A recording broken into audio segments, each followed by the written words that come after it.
সৰ্থেবাৰী আৰক্ষীৰ বৃহৎ সফলতা। সৰ্থেবাৰী আৰক্ষী জালত পৰিল 5টাকৈ জুৱাৰী। সৰ্থেবাৰী আৰক্ষী থানাৰ ভাৰপ্ৰাপ্ত আৰক্ষী বিষয়া প্ৰকাশ ডেকাৰ নেতৃত্বত সহকাৰী উপ পৰিদৰ্শক হেমন্ত ডেকাসহ আৰক্ষীৰ এটি দলে চলাইছিল জুৱাৰ বিৰুদ্ধে অভিযান।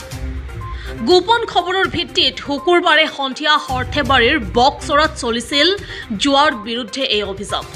অভিযান কালত বক্সৰাৰ বজাৰ গৃহৰ পৰা 5টাকৈ জুৱাৰীক আটক কৰিছে আৰক্ষীয়ে। ধৃত জুৱাৰীকেইটা বুঢ়ীখামাৰৰ বিল্লাল আলী, কালজাহী পথাৰৰ চংচেৰ আলী, যশোদাপামৰ ৰজব আলী, বক্সৰাৰ আহমেদ আলী আৰু পিঠাদিপামৰ হজৰত আলী। জুৱাৰীকেইটাৰ পৰা 3টাকৈ মোবাইল ফোন, জুৱাত ব্যৱহৃত সামগ্ৰী, নগদ 8,320 টকা জব্দ কৰে আৰক্ষীয়ে।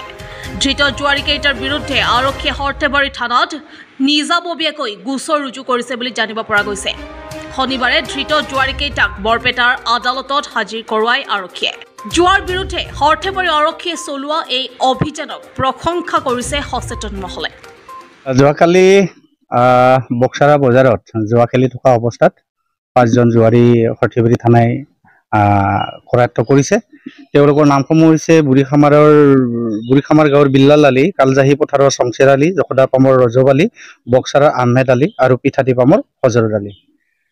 তেওঁলোকৰ পৰা সৰ্থেবাৰী আৰক্ষীয়ে 8,320 টকা নগদ, 3টা মোবাইল আৰু কেইবাটা বাকচ তাজপাত উদ্ধাৰ কৰিবলৈ সক্ষম হৈছে।